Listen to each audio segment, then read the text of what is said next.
So I put together a little bit of a session here just to have some basic instrumentation suitable to explore some of these tools.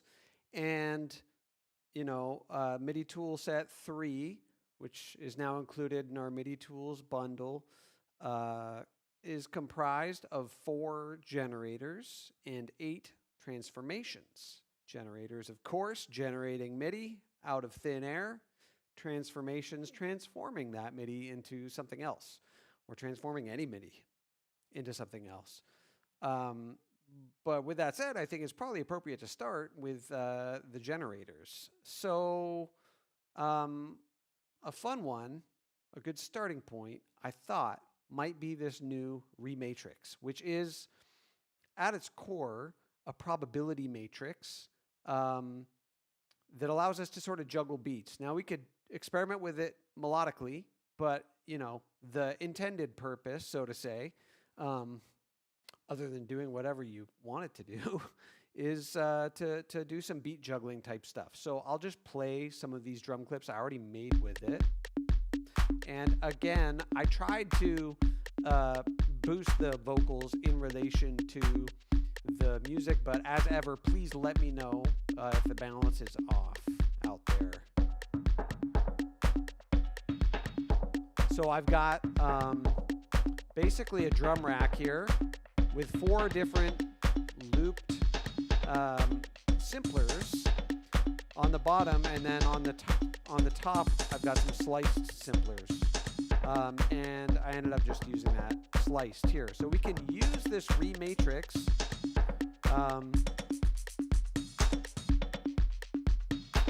and so this is just jumping around between these different drum breaks, or you know, you can use it to just trigger the slices of a sample, which might be a more common usage. But I wanted to make it so that each slice would be a certain length. So let's get into what's actually going on here. I'll double click to create a new clip. And we have these 2 matrices. One is the probability, governs the probability of these 4 MIDI notes. You can set a different MIDI note here, and you'll see it goes up and down in the clip, right? And if I want this D sharp one to play less often, I would give it less of these probability rectangles. And so if there's no purple cells up here, then that note will not play. So if I want to only play the C1, those will happen down there. And then what are these? Well, these are the probabilities that the different notes, when triggered, will be one of these multiples of the current grid selections, or 16th notes. And so this default setting, it looks like a cool diamond, but it's essentially equal probabilities, 2 cells per row of times 1 times 2, so those would be 16th notes, 8th notes, and then that's like a dotted 8th, and that's a quarter note, right? So let's go ahead and just draw some different note probabilities here.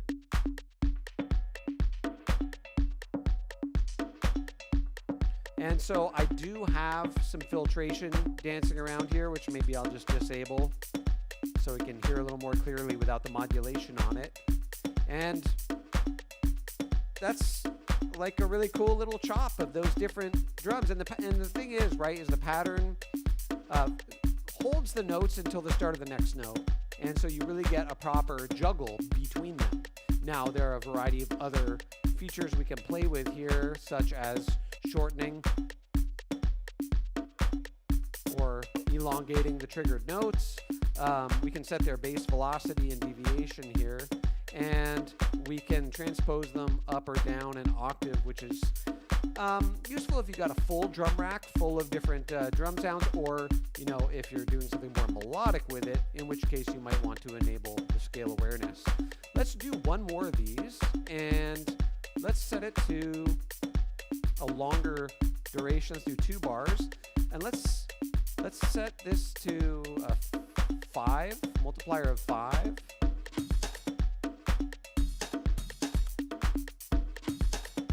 So this C1 is currently more probable than these other two, D1 and C#1, which each have 2 cells.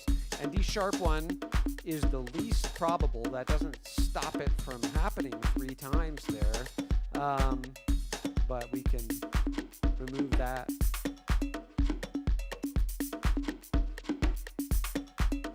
And, you know, like the results are going to rely on the samples you've populated it with.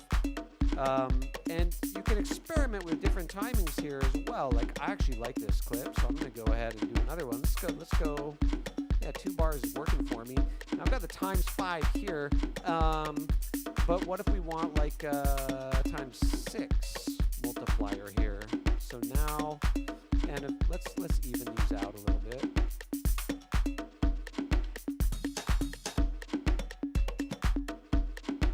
That's not really working for me. I don't love it. But just to show that we can play around with the timings here. And while I've got this pattern that I don't currently love, let's look at the divisor options. This is going to divide all of these, or essentially the incoming grid time, by this amount, so we can get weird tupleted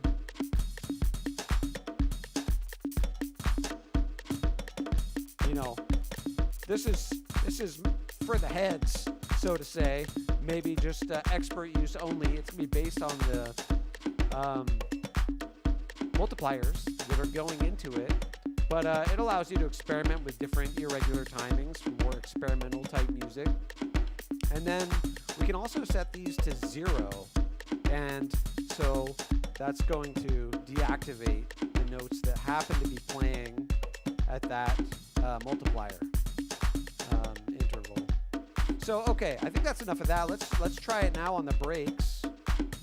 And so this one here, it's a sliced drum break, and this is why the default notes are starting C1 to D#1 is to, you know,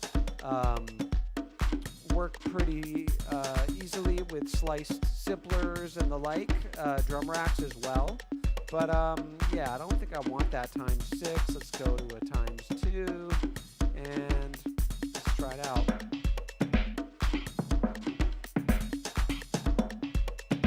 And again, I've got some filter modulation going on here. I'll just disable that. And because these are pretty short slices, I wonder if reducing the sensitivity will produce some more. Yeah, there we go. Let's set it to gate. Okay, that's a little too snary for me, but let's try another one.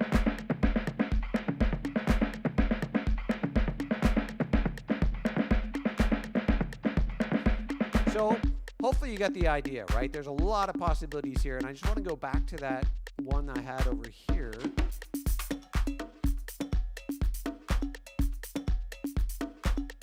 It's kind of nice, but I think it was this one.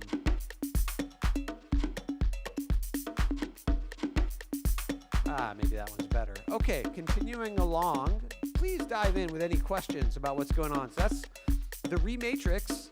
And one of you lucky viewers, should you stick around to the end, will have a chance to win the Rematrix. But yeah, I wanted to create something a little more geared towards sample slicing and whatnot. So let's keep it percussive for now to begin exploring the meta grid, which yeah, is kind of an intense one. I think I'll just give these a rest for a moment while I quickly explain what's going on here. So we've got 8 different parameter grids, right? And each grid has a number of choices you can define here with a minimum of 2 and a maximum of a bunch. Get rid of those. It's weird those are filling in there. Shouldn't be. And then we've got a duration of the grid. So let's do like 17 steps. And these 8 choices will be divided between C1 and C3 by default scale aware. I can turn that off here with the clip. And, you know, so if you wanted to do each grid line corresponds to one chromatic note, you would say cover 1 octave range, C1 to C2, and then give it 12 choices.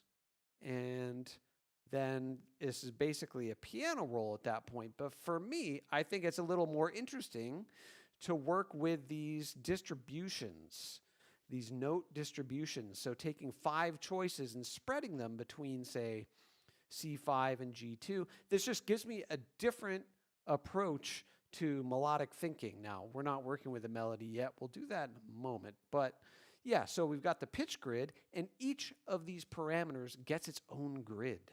So each grid can be its own length, its own number of choices, and within a certain range. And then we've got a deviation here.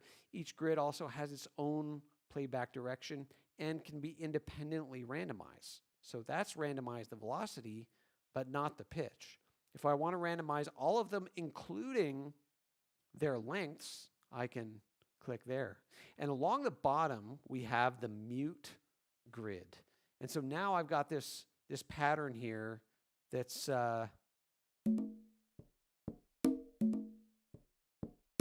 just one bar loop. But yeah, you know, we can go to the note length and the chance, and these ones, they're grayed out because their ranges do not offer any difference. So if they're grayed out by default, it's because the minimum and maximum are equal. So we've got a chance, octave, and then the mute one is this. So let's give it just a seven-step mute sequence. And rather than removing the notes, I thought I'd leave them in there because it's nice to be able to easily reactivate them in order to create little fills very easly.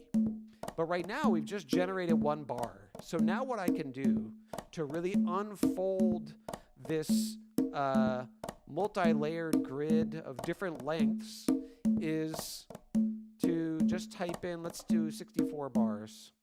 And now it has unrolled all these polycyclic grids into a 64-bar sequence. Lurk away, Kev. Lurk away. There's no problem with lurking, but feel free to chime in if you have any questions. So now I've navigated away from the meta grid, and so now it's started a new apply cycle. So maybe let's do this again. I'm going to re-randomize this new one, all of them. And now we've got a 29-step pitch cycle, and let's constrain it down to that first octave. And again, let's do 64 bars because why not?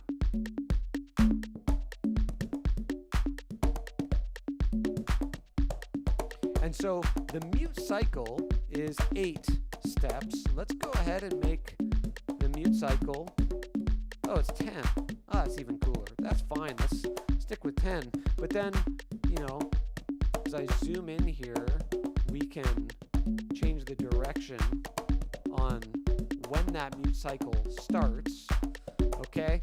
And we just get all these crazy options opening up to us as we play with all these different grids. So that's the meta grid. Let's open up the chance grid a little bit. Now we see down here this cyclic chance sequence. Let's let it go down to 64 up to 100%. So now this lowest choice of 8 will correspond to a 64% chance.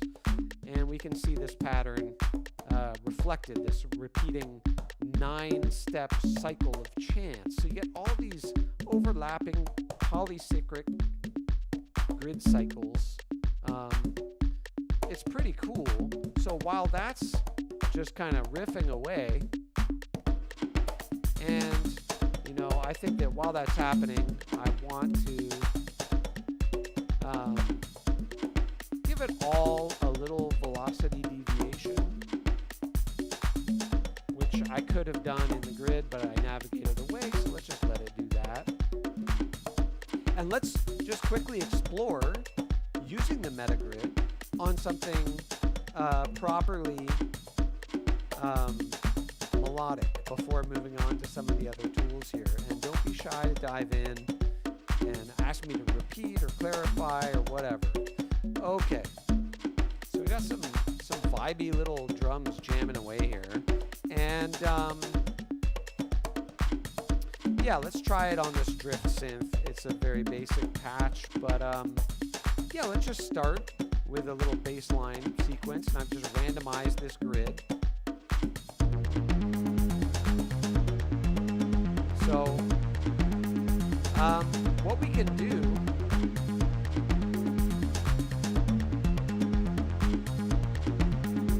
with polyphony, it looks like polyphony here, these notes that I've added on top of the same step, but it's going to randomly select one of them, which when we unfold the bars, let's just go to 8 bars to start, it starts producing some variations in those pitches. You can see each pitch is a little different each bar.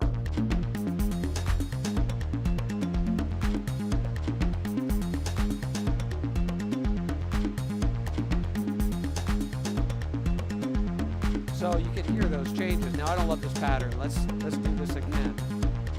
And let's do 23 steps.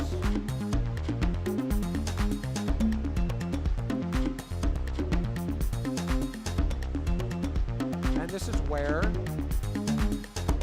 it's fun to just explore this range of expression across different note ranges. And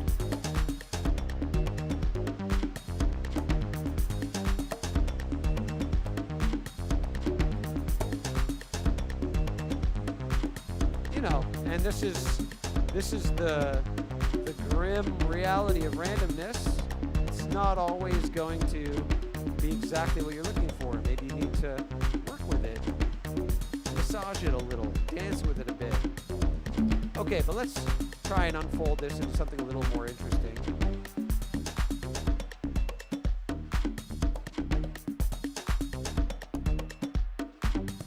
And there we go. Just unroll. Let's do a full 128 bars of this.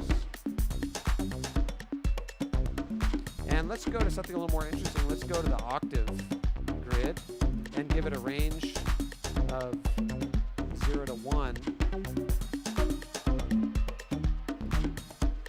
And now we'll see some notes periodically expanding higher up as this cycle rolls around, while the mute sequence, always available along the bottom, is allowing different notes through on different cycles. So this starts to turn into something pretty dynamic, from which you might wish to just extract a slightly more intelligible, 2 or 4 bar loop. But you can let this layering of grids express itself for long periods that retain the structure of a motif without repeating the same way for long cycles, which I find compelling. Now, we've got the mute grid, but there's 2 more to look at before I move on. So we've got the multiplier, which is going to turn all those 16th notes into quarter notes now, or to shorten them back. We've also got the divisor, and now it's going to turn them all into fifth couplets or whatever I set it to. And just a slight word of warning, as you're working on longer bar lengths, you may experience a slight delay in the result of adjusting these controls, because it's calculating 128 bars of MIDI at once dynamically, all of them being different. Okay, so having said that, you might have noticed there's a fixed option here. We're in the fixed divisor mode, so that divisor is applied to the entirety of the grid pattern, right? So dividing by 2 turns the 16ths into 30 seconds. But where it gets really weird and crazy for the heads, for the experimental folks out there, is the divisor and multiplier also both offer a grid, meaning that we can have a pattern of the note timing and length, multiplier and divisor dynamically changing along with everything else. Now, this can result in some really weird timings, and it might sound a little bit off grid at times, but let's take a listen.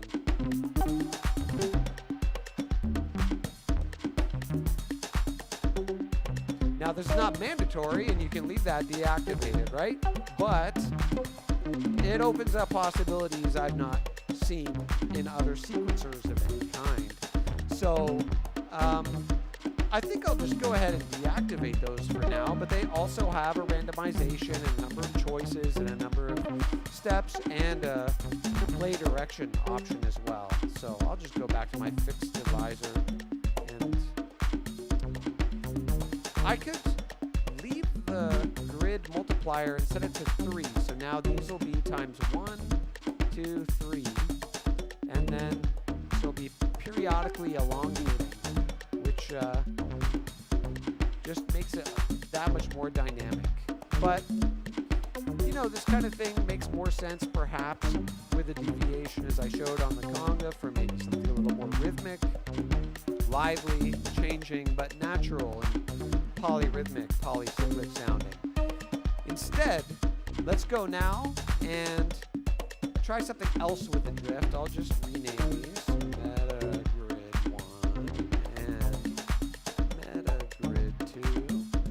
We're going to use Metaloom, and this one, shout out to Hurst on the Discord, who requested at one point a MIDI tool that performs some of the same functions as Pattern Engine, and this is kind of my response to that in a way. So Pattern Engine, our flagship sequencer, offers all these auto-generative capabilities. So at different intervals, changes will occur. So let's just put a stop to that one, and let's start listening to this as a 1-bar loop. And I'll just write in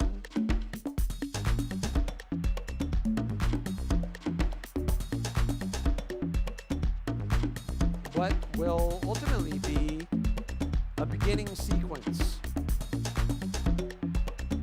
And this seed sequence can then be expanded with this shuffle command that you might recognize.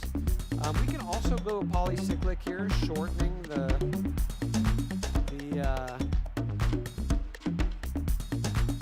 length of each parameter. And again, this is a multi-parameter MIDI tool, so we have different sequences for each of these parameters. Now, I've left the apply cycle, so I want to create a new one here. So I'm just going to randomize all the different parameters.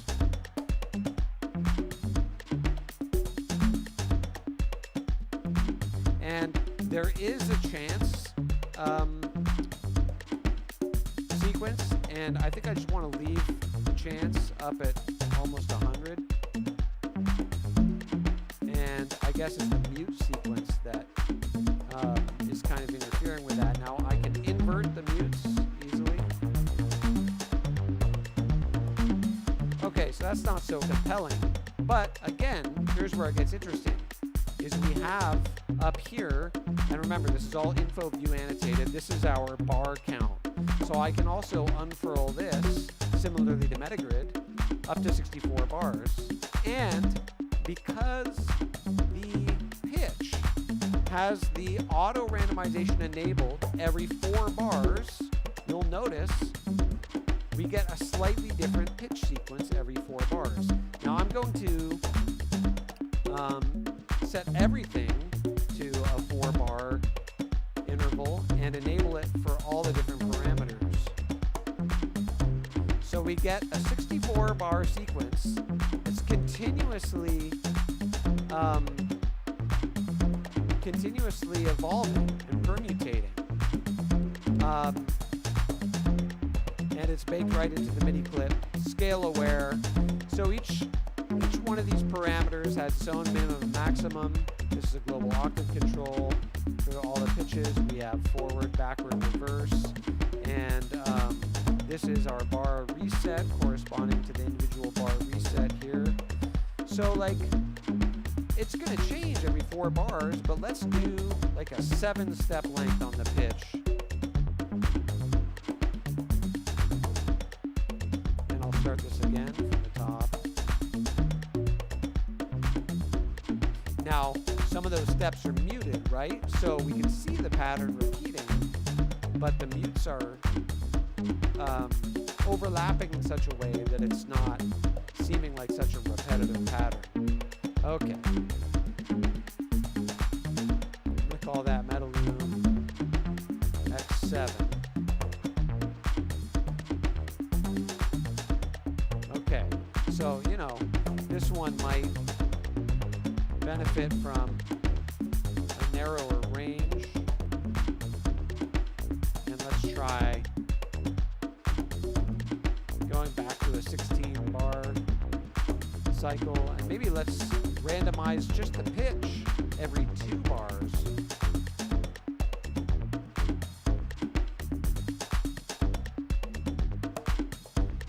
Now, it doesn't offer some of the exclusion options from Pattern Engine that allow you to say, actually don't randomize a certain step in a certain way, but also control just the multiplier and divisor in a fixed way here. For those who are interested in such things, let's just try randomizing again a whole sequence. So here we go, new clip, already 64 bars, just randomize the whole thing. Now I have to set the length to 64.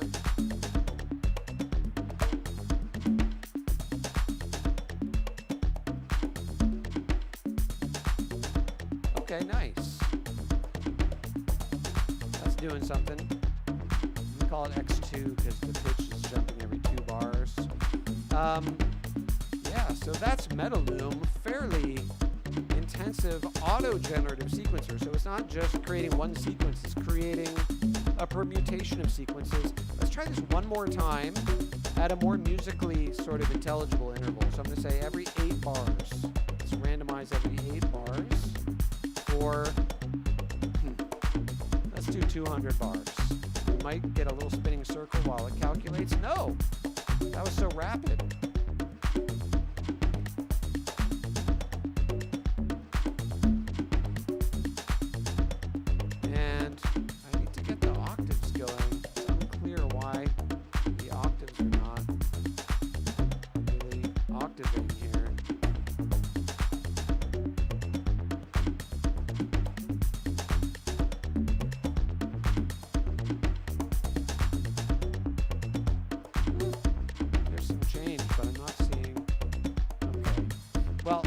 At any rate, I was working this afternoon, so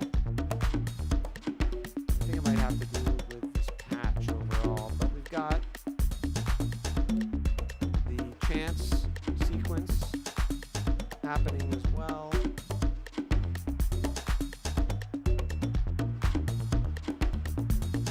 Oh, it's too high of a, there we go, the chances are jumping around now. And yeah, we can reverse the direction on that, whatever. We could do all kinds of stuff. I think maybe that might be enough on the Metaloom. But what can be really cool, I'm just going to reset the apply cycle here, is to use our new seeker transformation to apply interstitial changes. So I can say every 4 bars, create a fill.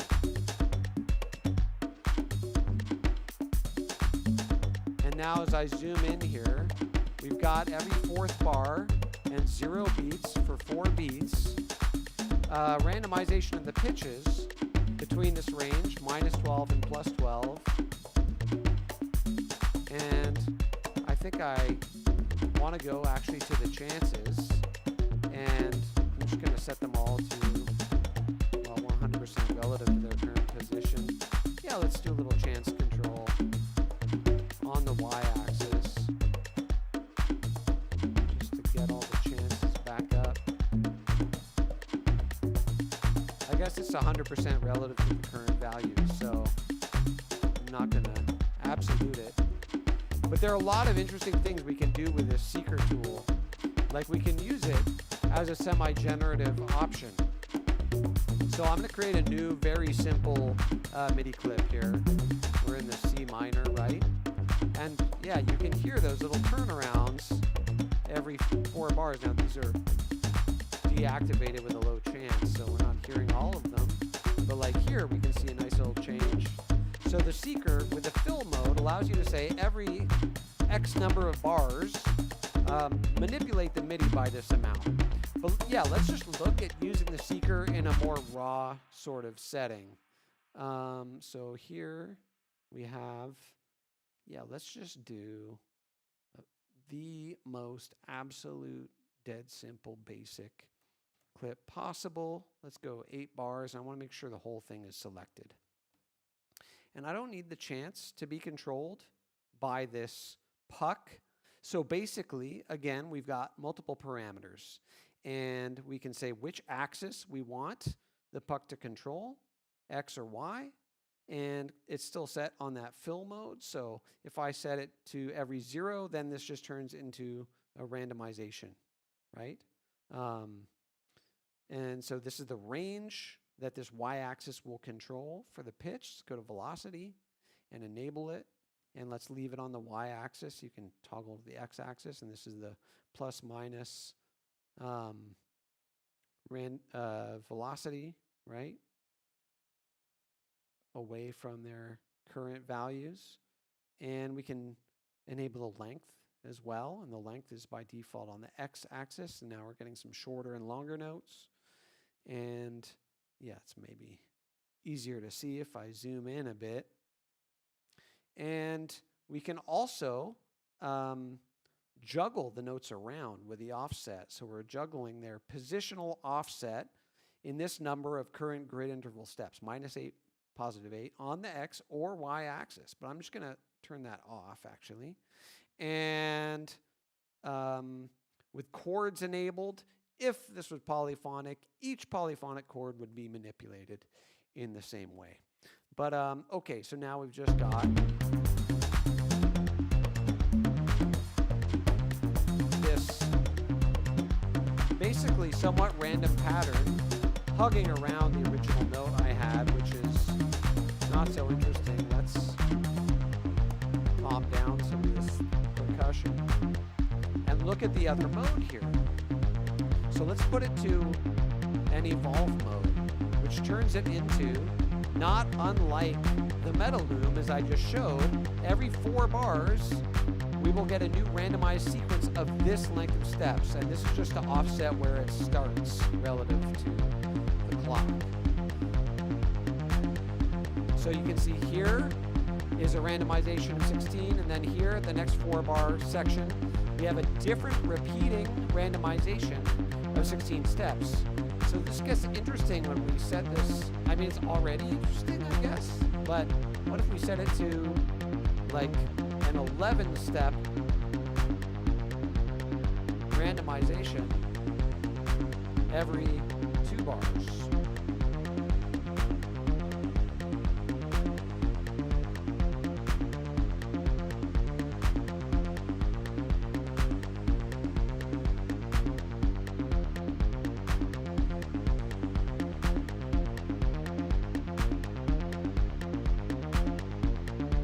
Okay, and so then, you know, again, it's always about finding the gold.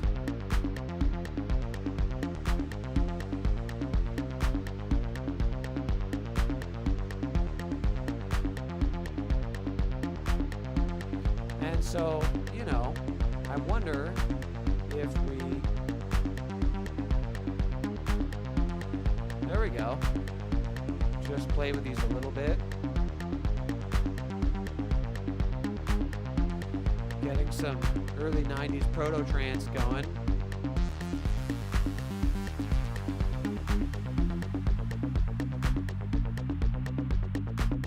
calm down on that reverb.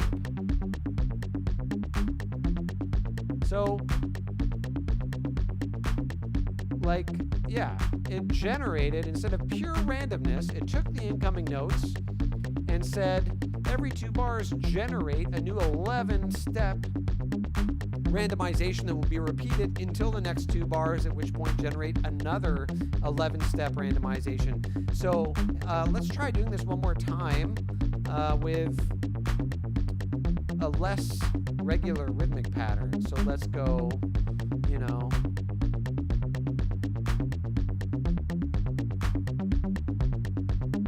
something like this, right? Okay. And yeah, let's just stay focused on the pitch. And it's still in this evolve mode. So let's say every 2 bars give us a new 13-step sequence. And again, probably want to duplicate the current selection and then apply it to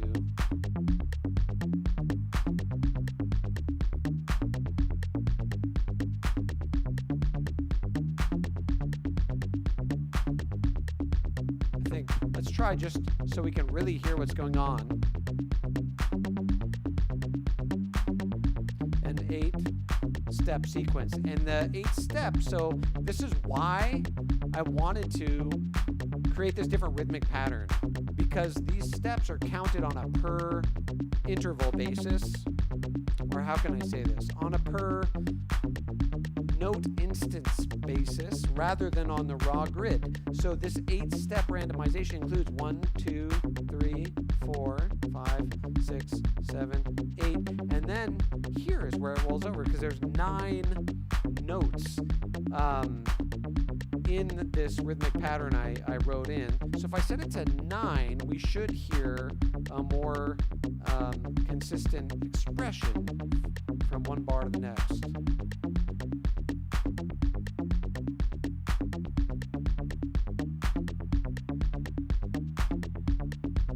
And look what happens if we offset it. So now the randomization is shifting around in terms of where it begins.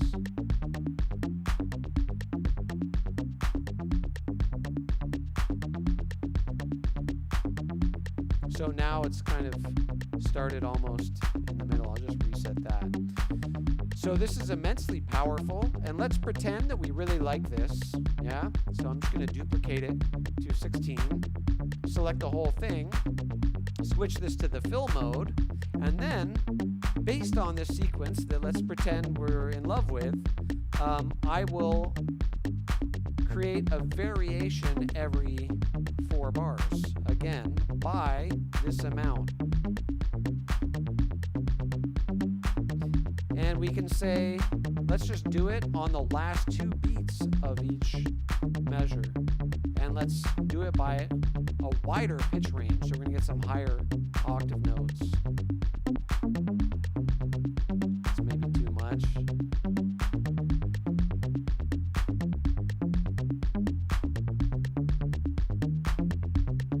And this is the amount. So as I bring the puck down, those randomizations every 4th bar are expanding and contracting according to this.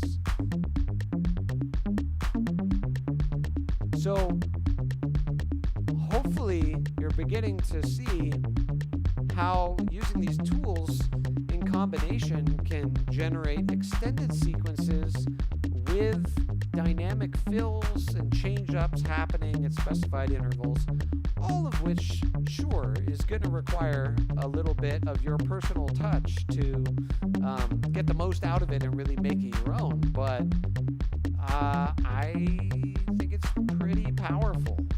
Speaking of powerful tools, let's do something different sound with the operator. And let's go to the Scantron here to make some chords. So we released with our sonification tools, image sonification. You can drag and drop any image into our data synth, data MIDI, data mod, and sonify the image based on average pixel values of each column or row and transform those into MIDI notes in a variety of ways. So what Scantron does is rather than dragging and dropping your own images, it generates images with a very basic yet deep and powerful fractal noise generator option. And so we can edit the raw noise image itself, the image processing here, and the way all of that expresses notes here. So this is like our editor zone, okay? And so currently they're expressed between C1 and C5 by default scale aware within this velocity and length range. And I think I want these chords to be a little more spacious, so I'm going to set them to a 3/16 note pattern. Okay? And so now, let's go ahead and get back to the noise. So this is where we can choose different algorithm. So let's try this hybrid noise, or hybrid fractal rather. And the noise, let's try this convolution. Okay. And this is the resolution that we're looking at. So as we go to a lower resolution, we get less notes. And we can zoom in. And then if you're zoomed in at a value above 1, for those of you familiar with Photomat, you can grab and drag and scroll around. Now this isn't so interesting looking. Let's try to get something a little more satisfying noise-wise here. Maybe a little Voronoi. Oh yeah, there we go. And what's this slider up here, you might be wondering? Well, these are the frames of noise. So normally you'd be playing this in a video loop, and as I just adjust this, we get different expressions of the current noise algorithm, and we can just sort of scroll through the frames, and the resulting MIDI is instantly produced here. Some weird shapes. Let's go to a lower resolution, zoom in on our situation here, and yeah, okay, so I need to go to the notes, and I don't want them to be this low. We already have a bass line. Okay, yeah, that's a reasonable starting pitch.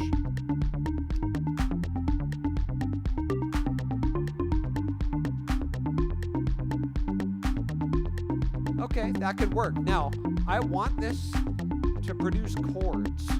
So I'm going to go now to the image settings, and by default, it's expressing an average of all three color values, R, G, and B.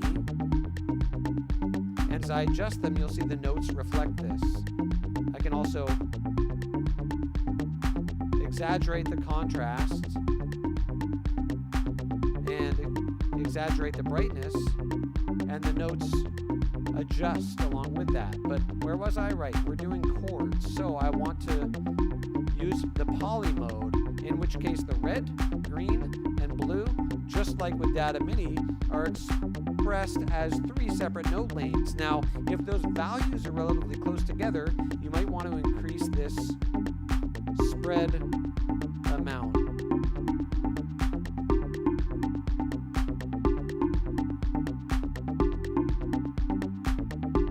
Okay, so I think I've got something good here.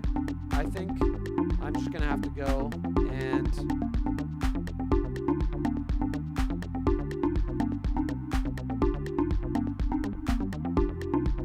manipulate. And again, this is the name of the game, right? We get a starting point.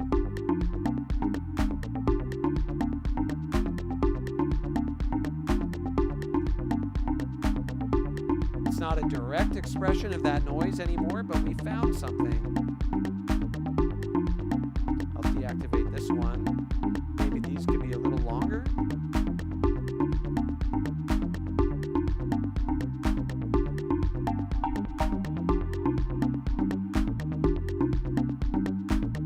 Something's coming together here. And let's make sure we get some more dynamic.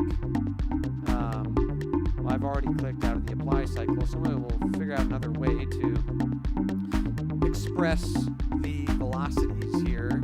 And yeah, actually, why don't we go back to Seeker, and we'll disable the pitch control, and just do the velocity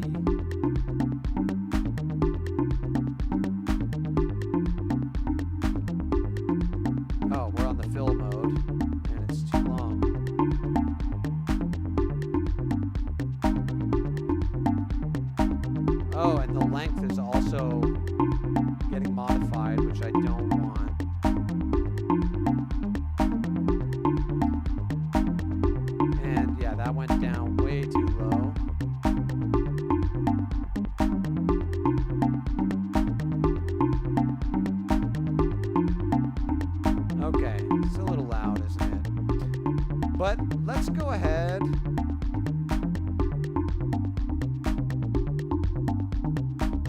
and give our little bass line a rest there. Seek bass. And look at a different way to create a bass line from our nice little scan chords here.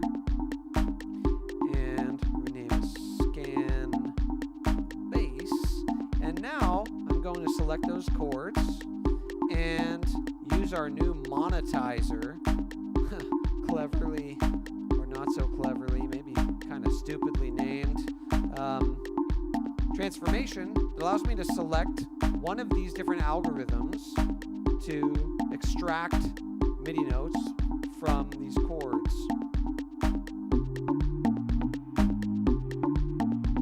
Now, being a bass line, I probably want to bring that down an octave, and maybe I don't want it playing on the same beat as the chords, so there's an offset as well.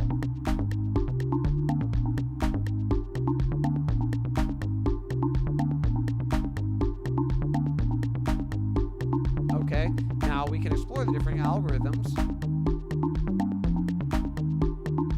So we can take the highest note of each chord. We can count the steps of the different chords with ascend or descend or elliptical, which makes more sense when you have chords with the same notes in it. You can kind of see the pattern a little more intuitively. And this median is taking the average note that's actually in the chord rather than the lowest, which would be the root. While the average, which in many cases will give the same results as the median, but not always, takes a mathematical average of the notes in a chord, which can result in notes that might not actually be present in it, as in this case. So the median and the average here, fairly different. And then we can, of course, select a random note in the chord.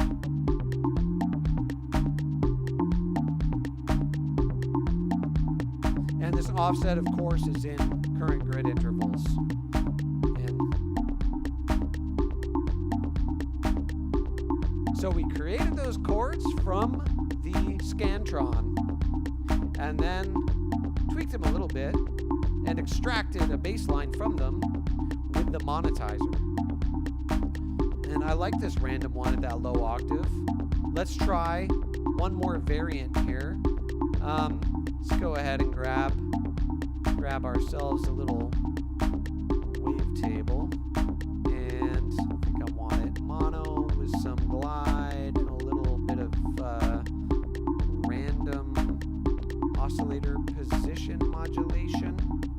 And I'm going to take the scan chords again and use them to, this time, extract more of a lead thing using the same Monetizer. So let's go here and, yeah, let's go and extract just the highest.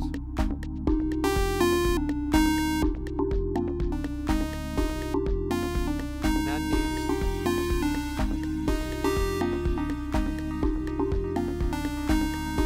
And then, again, offset them. And maybe an octave up.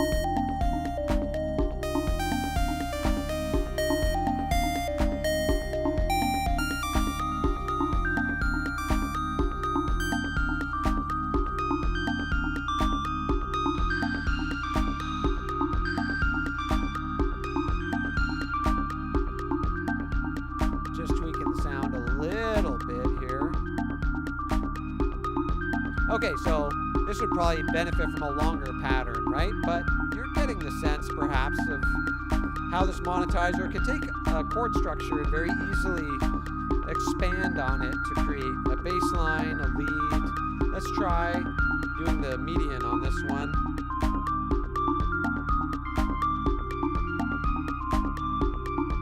And this is the beauty of it, right? Is that we can just create different variations with different algorithms. So let's go to the random one here, and it's 2 up and 2 over, I think.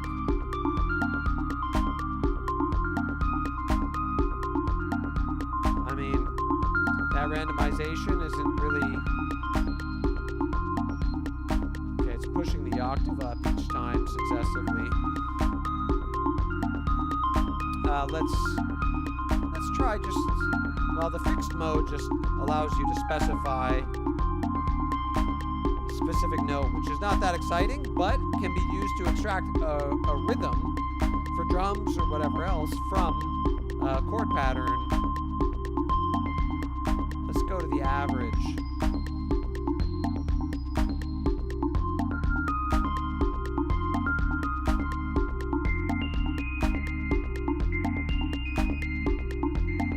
And now it's not looping this one back over, so I'm just going to do that manually.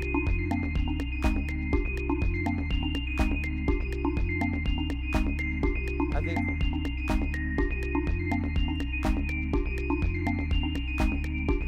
Okay, so you can keep playing with this stuff all day. So that's the Monetizer.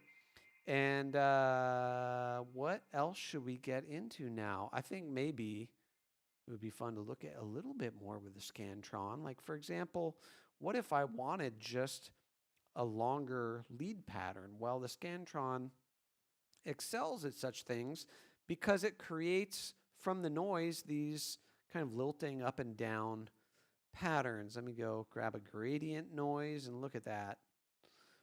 Let's reduce the scale, kind of get a little more noise in the image so we get more variance in the notes. And yeah, reduce the resolution till it's like, there we go. That's 4 bars, right? And that's the problem, is that it has ended the apply cycle when I adjust the loop length. But if I adjust this back to, there we go, 16%, it's deterministic on this frame. If I change the frame, we'll get a different pattern. But let's go ahead and check this out. It's going to be very busy. I'm going to show you how to address that in a moment.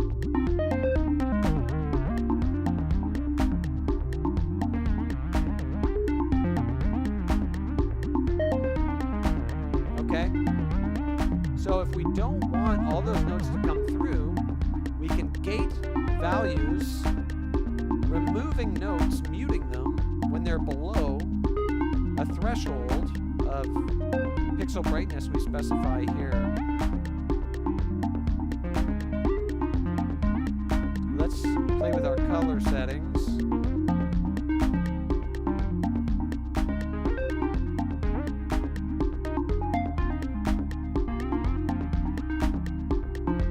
It's kind of working.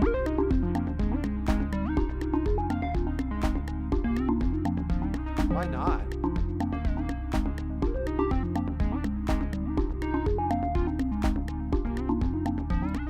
And all the other image settings are identical to Photomat and what you might be familiar with from our other sonification tools.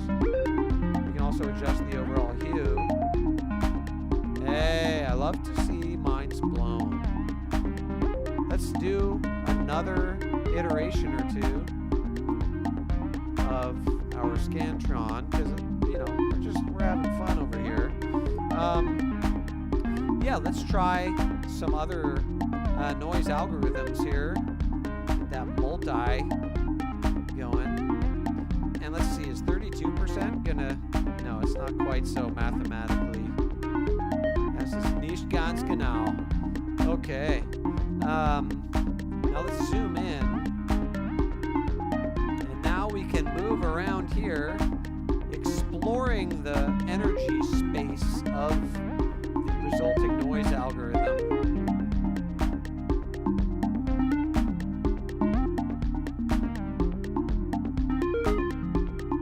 Okay, so that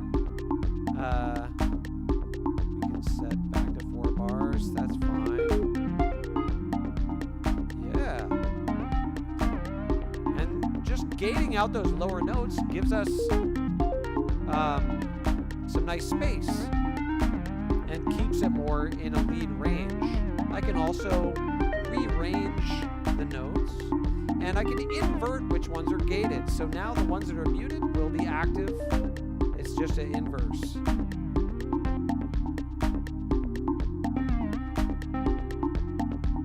Right?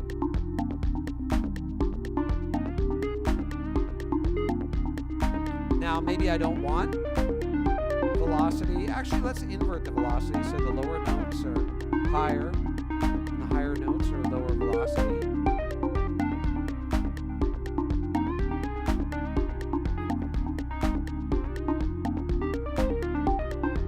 Yes.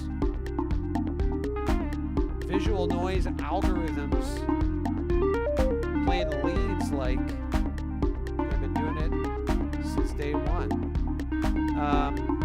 Let's try this ridged simplex combo, right? So just between these different algorithm combinations, say nothing of the resulting scale, I'm going to go and turn the gating off for this one.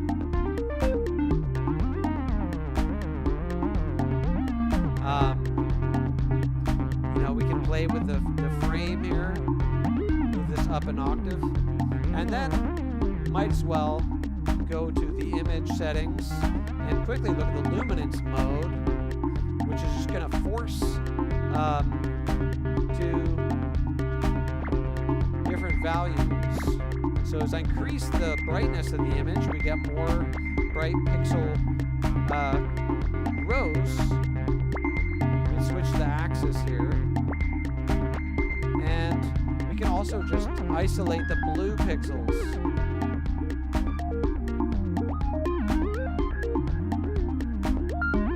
Increase the saturation. And then, yeah, play with exploring the different frames, explore with moving around.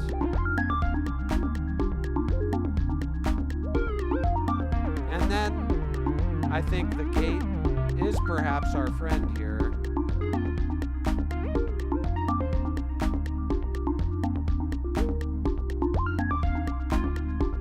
And you might want to finesse the gate level.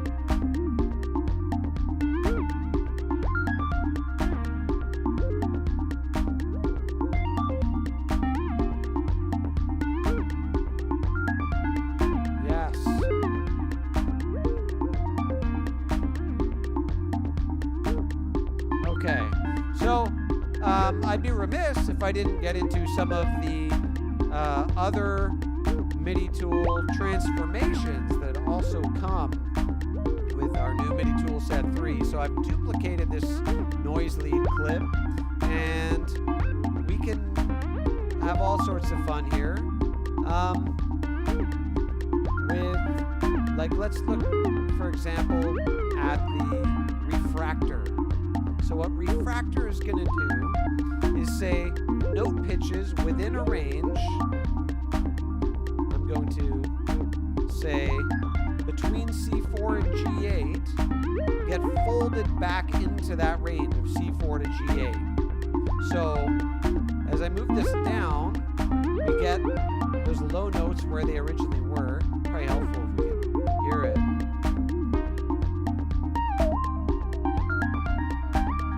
And we can just limit them to that range. So everything below C4 now gets forced to a C4 or whatever you set that to. And the same goes with the ceiling. And now the ceiling gets sort of clipped at G4 there or whatever. We can reverse the direction of this, just inverting all the notes within that range.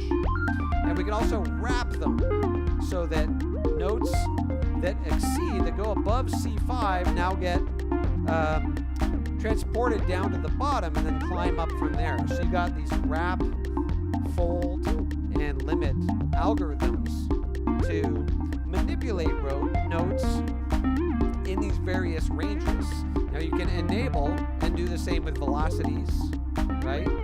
So if I increase this velocity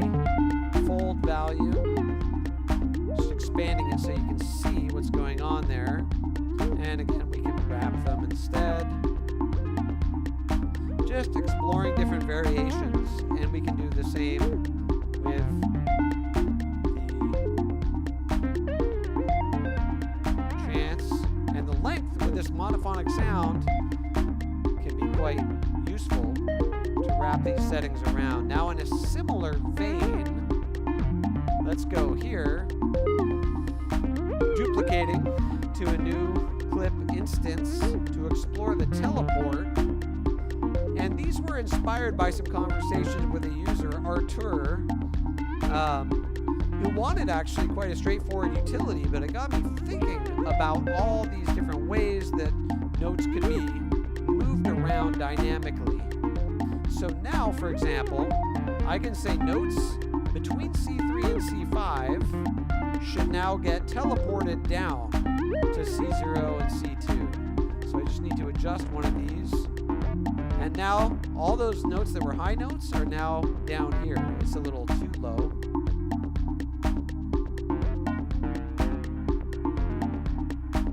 And we can do it probabilistically. So maybe I only want 57% of the notes between C5 and C3 to get teleported down to C1 to C2. We can do the same thing with our velocities, right? So let's say velocity between 115 and 127 have a 71% chance of getting redistributed to this range of 36 to 53. And you notice this inside and outside toggle. So it's just inverting which notes are having this teleportation applied. So instead of being notes between 115 and 127, it'll be notes outside 115 to 127. So notes from 114 to 1 are now getting remapped to this output range. And so then what we can do also is say notes here in time, in a specific time range, say between 1 and 5th step, 6th step, get transported around to these new locations. And we can also say that they should only be moved if they adhere to the current pitch input settings. So now only notes between steps 1 and 6 that meet these pitch criteria are then transported around wherever you slide it to.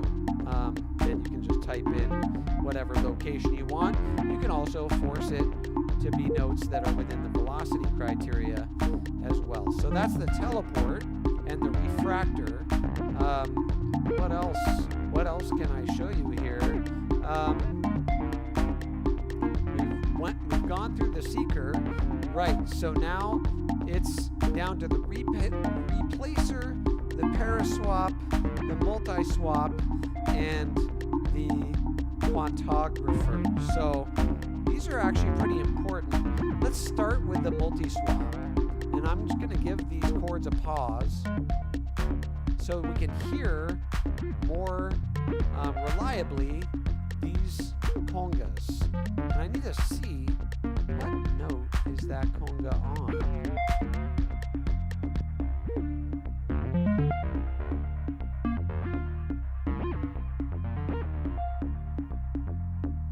So it's receiving F1. This is important for the multi-swap. I'm going to duplicate this. And let's also duplicate this clip. So we've got 8 bars. Okay. And so now let's go to our multi-swap translation transformation tool. And so it was F1, right? I never remember F1. I always go and look and then I immediately forget. Okay, so I've got up to 8 of these, but I'm just going to say input F1 has a 100% chance it will be transposed to C1. So we're hearing way more kick drums in there now. And it only did that for the second half. I need to select the entire clip, please. Thank you. So right now, it's 100% of those congas being transposed to the clap. There we go. Let's do the high conga. And now this is where it gets interesting. Again, it's probabilistic.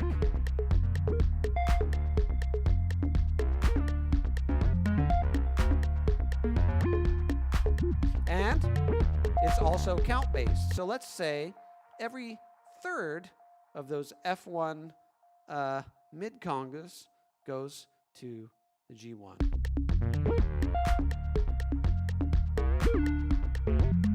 Yes.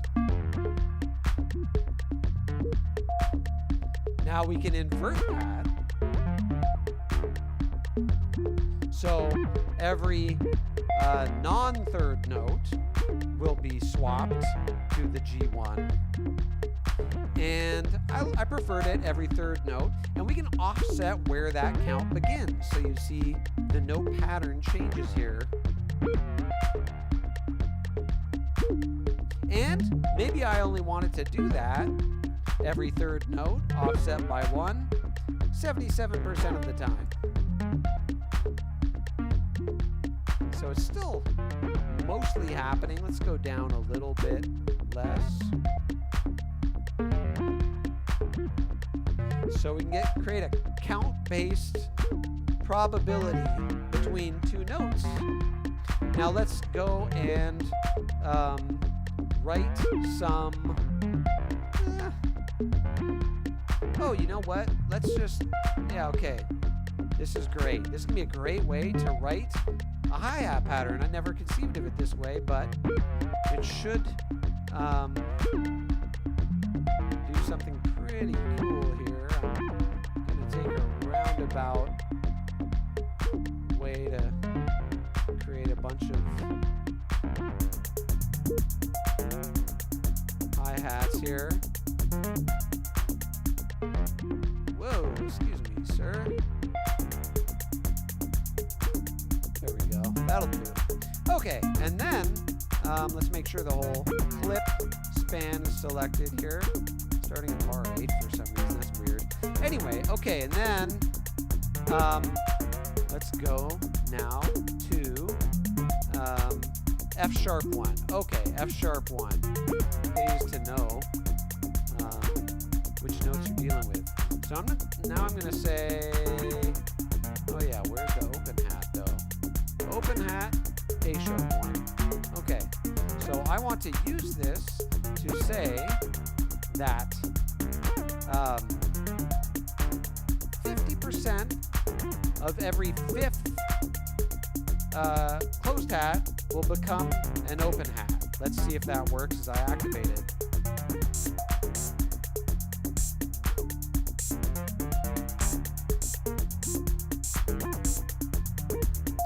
Cool. I think let's do every 7, and let's set it to like 33%.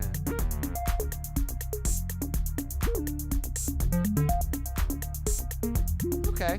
There are many ways to write a hi-hat pattern, but this is just a very clear expression of how you can swap these notes. And when you start adding, up to the 8 different swap lanes, you get all kinds of dynamic, controlled changes between these notes.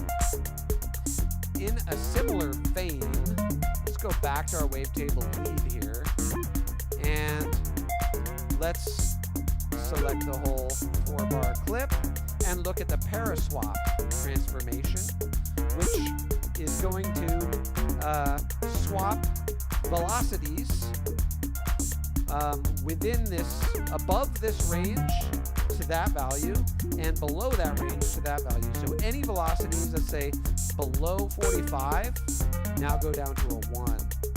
And any velocities above 100 now go up to a 127. So it's kind of like a multi-band velocity compression. And again, it's probabilistic because, we're dealing with MIDI. You gotta have a little probability in there.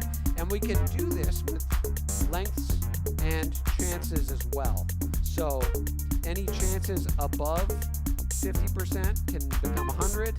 Any chances, well, they're all 100% or whatever. They're all the same. So there's not much to look at there. But the lengths could be interesting. Any lengths above 75% of the current note grid can go to 238%, and any lengths below 25% get really mega short, down to 7%.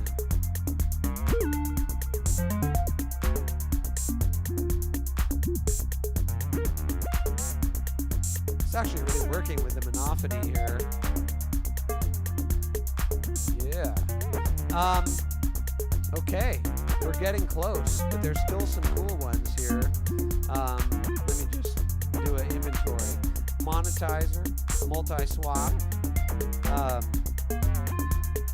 paraswap, refractor,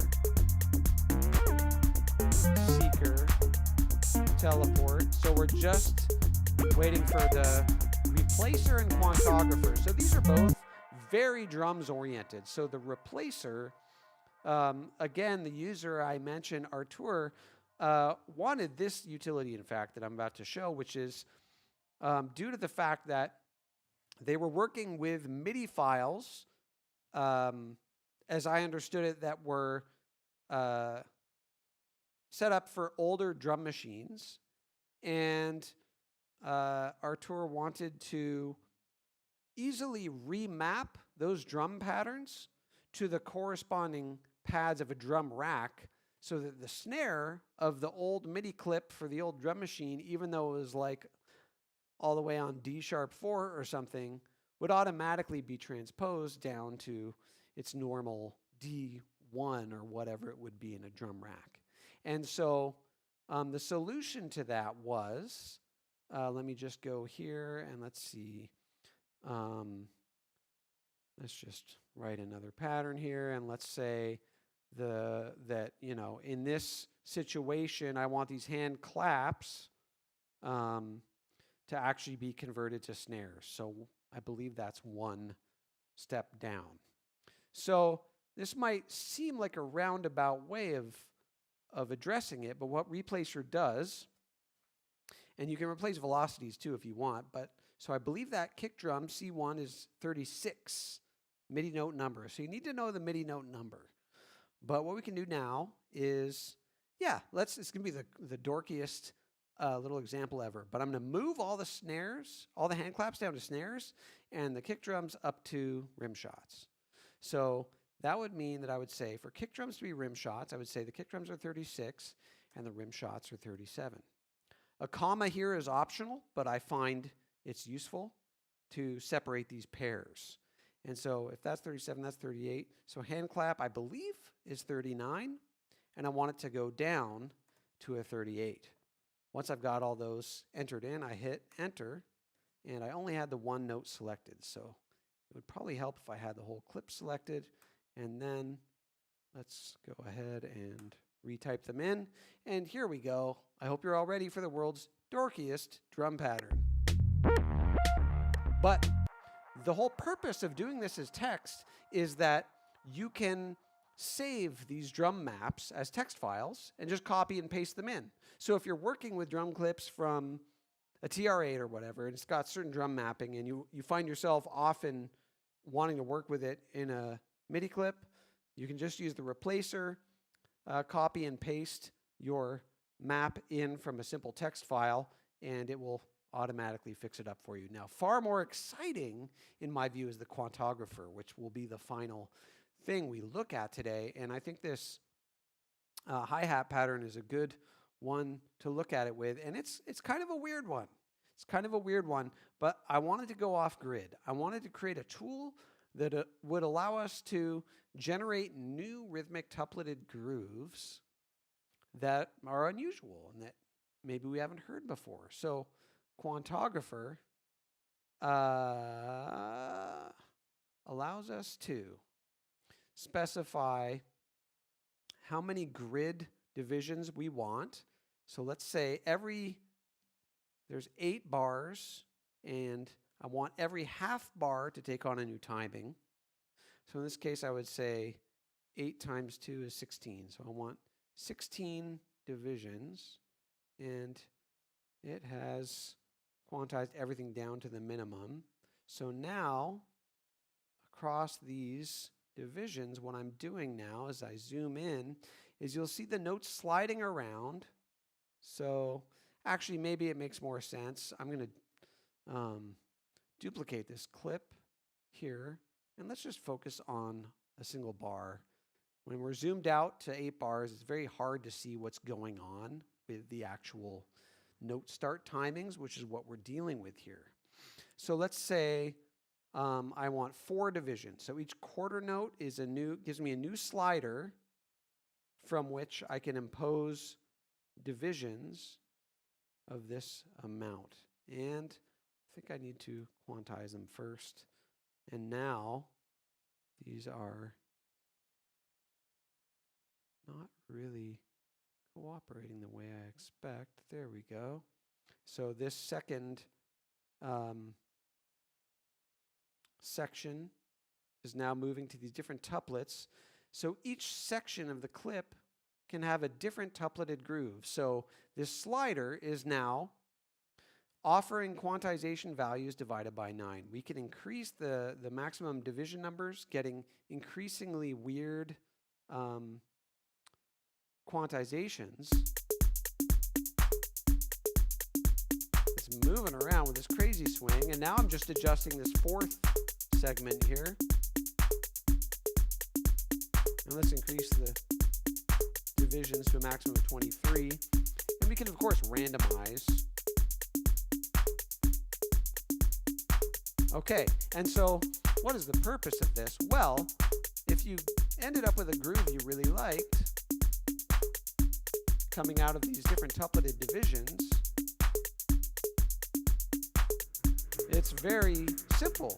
You just extract that as a groove, and it's now appearing in your groove pool to be applied to anything in your set. So let's go to our scan chords here.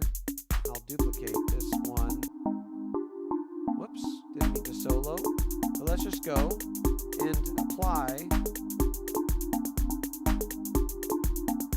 that groove. Now it's not appearing here. Let's force it to the notes. So we're hearing that early 16th as per those hi-hats. So it's a new way of understanding rhythm, a new way of understanding groove, and rapidly creating custom grooves that I've not seen another tool that would allow you to create. So maybe just to really reinforce what's going on there, let's just take a very simple, again, let's keep it with the 16th hi-hat. And yeah, just orient with our good old trusty hand clap. And let's just focus on this.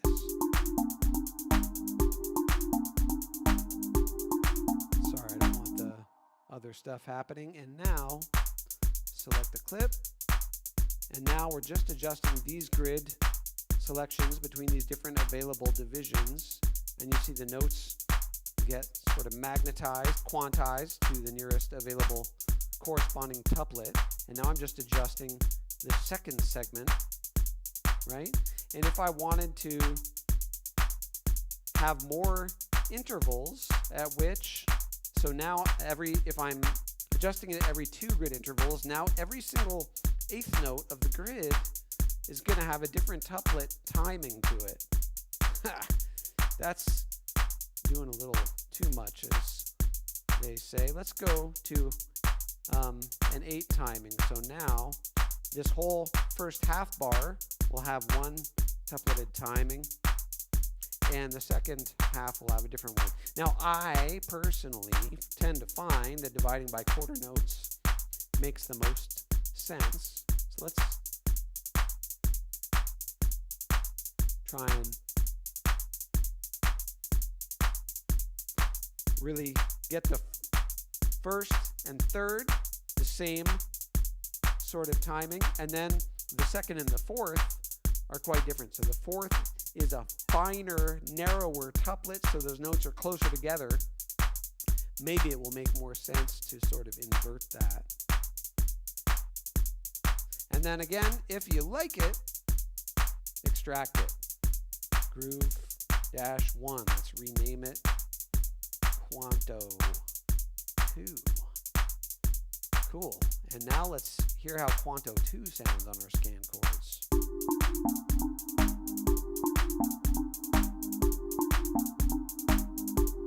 Kind of tricky to hear, but we got all kinds of stuff going on here, and I'm not going to apologize for it. So this has been a tour of all these new MIDI transformations, MIDI generators. We looked at Metagrid. We looked at Metaloom. We got some stuff going on with the Rematrix over here. Let's get a new Rematrix going on.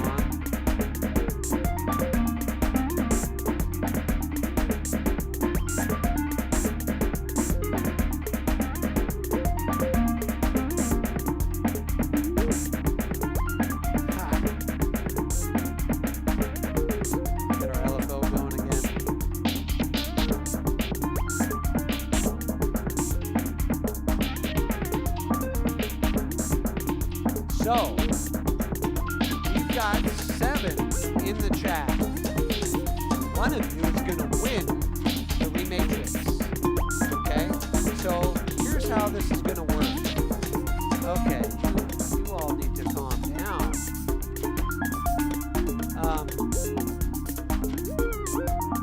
Let's move away from that quantographied hi-hat.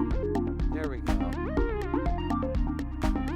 And what I need is my trusty lottery tool, because we're going to run a little lottery here, okay?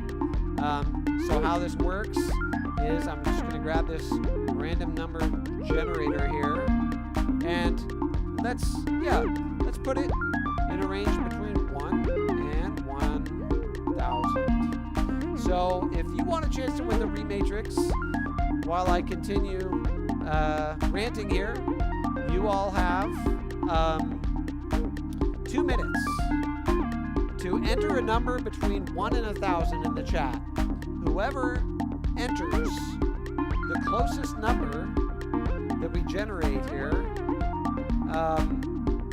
will win Rematrix. So get your numbers between 0 and 1,000 in the chat now, and you'll have a chance to win our beat juggling MIDI generator Rematrix. Any questions? Also drop some questions in the chat. Looking for numbers between 0 and 1,000.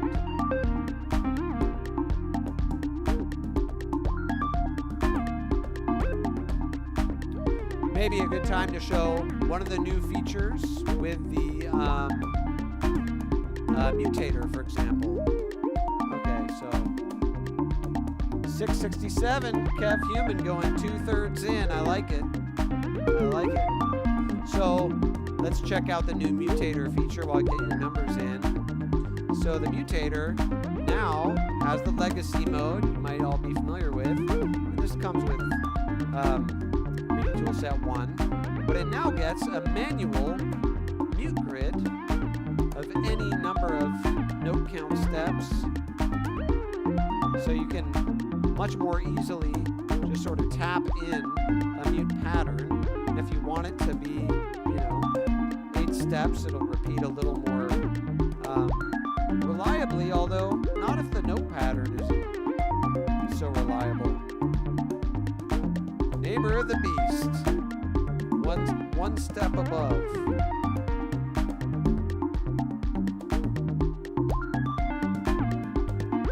Okay, so that's the new mutator feature. We can also randomize those note steps and change their direction as well, as per our usual offerings. And what else? Oh yeah, might as well get into the new intershift features. Duplicating the clip to do so. And so 111, 327, 433, nice. I'm going to show the intershift. And so now we can say, I need to divide this. Every interval, I want every 16. So each one of these corresponds to a bar. So I can transpose within this range probabilistically. So let's set the intervals actually. I'm gonna undo all that. Set the interval to 32. So now I just transposed that last segment upward. And you can, of course, adjust the range. And now we can also rotate this pattern around, and it's reflected in the editor, which we can continue to change. You see that step of transposition now goes down instead of up. Okay. I love it. I love it. So one more minute and I'm going to roll the dice and we're going to see who wins.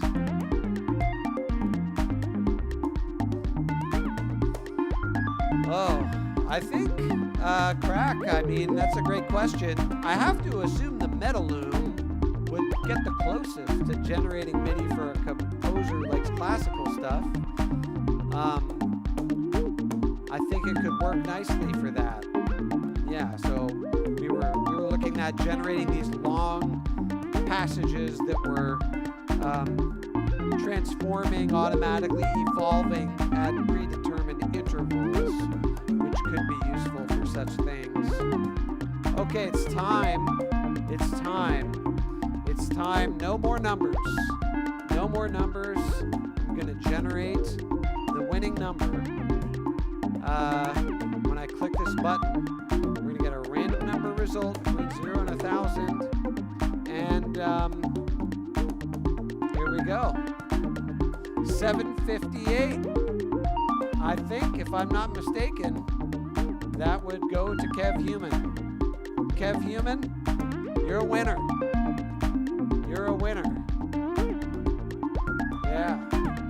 Good call, Kev, on the Pulse engine also as well. Okay, Kev, I believe you're in the Discord, so I'll get you to hit me up there. And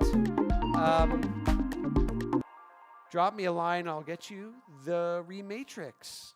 So hopefully this has been a fun tour for everyone. I'm pretty happy with that I got to all the tools. That was my primary concern going to this, is when I get stuck on one of the tools, would I not get through them all? Hope you can see the variety on offer between all of them. And I'll try and add some timestamps later to more easily navigate to where I show the different tools and what they can do. But yeah, just a wealth of powerful stuff on offer. I was really excited as these were coming together and couldn't wait to share them with you. I hope you find them interesting. Thanks to everyone who's been supporting the company through, buying the stuff I make. And thanks to everyone who's been coming to these live stream sessions. It's been a blast, and we will resume them in the fall, but going to take a month or two off here. And any last questions before I wrap up on today's session?